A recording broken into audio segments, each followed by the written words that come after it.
A 90-page penal code in 2026 should ideally talk about progress, reform, or at very least clarity in justice. Instead, Afghanistan's newly introduced law, reputedly titled De Mahakamu Jazai Usul Nama, has sparked outrage for an entirely different reason. Because when a legal document appears to debate how much violence is too much violence, you know something is fundamentally off. According to reports, the new code suggests that the physical assault by a husband may not invite serious punishment unless extreme injury such as a broken bone is proven. In other words, the law seems to draw a line not at violence itself but how visibly damaged someone is. That is not reform, that is regression dressed up as regulation. It does not stop there. Reports also indicate that if a wife visits her parents without her husband's permission, she could face up a 3 months in prison. In the 21st century, needing authorization to see your own family sounds less like government and more like guardianship. Veteran lyricist and screenwriter Javed Akhtar did not mince words.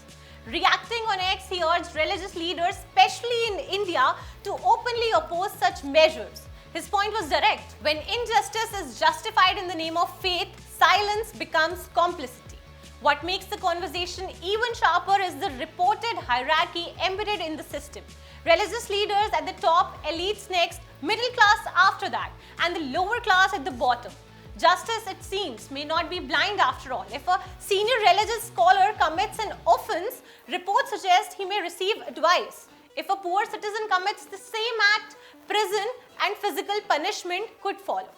Equality before law appears optional, isn't it? Human rights organizations are alarmed, particularly because protections against physical and sexual violence repeatedly remain weak or vague.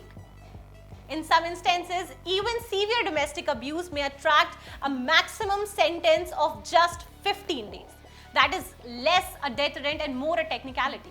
And while this debate centers on Afghanistan, it forces uncomfortable reflection elsewhere. Domestic violence is not a distant issue confined to one nation. It exists across societies, including India.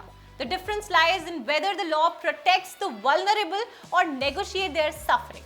In an era where nations speak of artificial intelligence, digital revolution, and global progress, codifying inequality feels like rewriting the history backwards. So the question is simple. In 2026, should the world treat such laws as internal matters or as global human rights concerns? Where do we draw the line between sovereignty and silence? You tell us. Do let us know in the comment section what are your thoughts on this. I will be looking forward.